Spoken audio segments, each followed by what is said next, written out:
Congressman Raja Krishnamoorthi, Democrat from Illinois and a member of the House Intelligence Committee. Congressman, thank you for being here tonight. First, what has been the reaction among Democrats on the committee about what looks a lot like a purge? It sure does. It was outrageous. Committee Democrats and Republicans are shocked by what happened. It was clearly a move from Mar-a-Lago. This was meant to purge him for not only what you talked about in your setup piece, but also his vocal advocacy for Ukraine. This was something that he was passionate about. I know Mike well. We are friends. We disagree on a lot of things, but one thing that he is very, very strong on is making sure that we have a bipartisan Intelligence Committee approach to holding the intelligence community accountable. And one of those subjects that we are constantly talking about is Ukraine, and that's something that Donald Trump obviously was very, very upset about. NBC News is reporting a Republican lawmaker who spoke to Representative Turner spelled out how the former chairman could make life difficult for Speaker Johnson, who is under pressure to deliver for Donald Trump.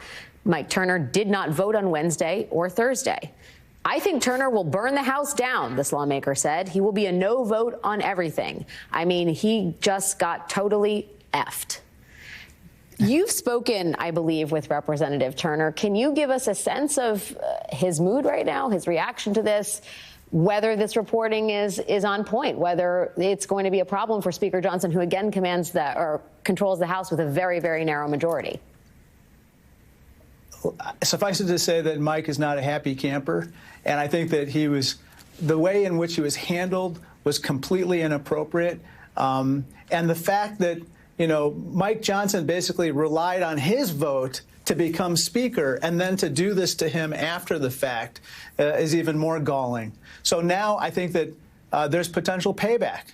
And I think that given that they're going to have to rely on pretty much every single Republican to vote lockstep, for instance, for this tax cuts and jobs package extension and this big tax scam that's about to come down the pike in the form of a reconciliation package, means that it's possible that someone like, Mr. Turner may not be with them when they need him.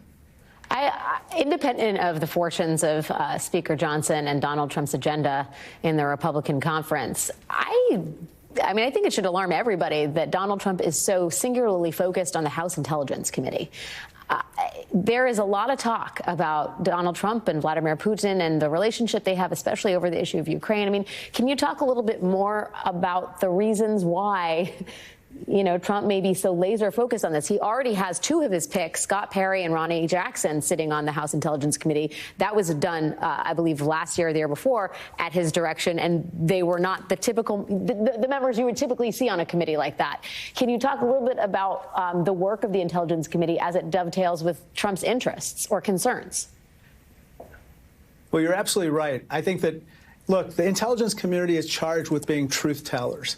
And they need to come and tell the truth in service of our country, not in service of a party, not in service of Donald Trump.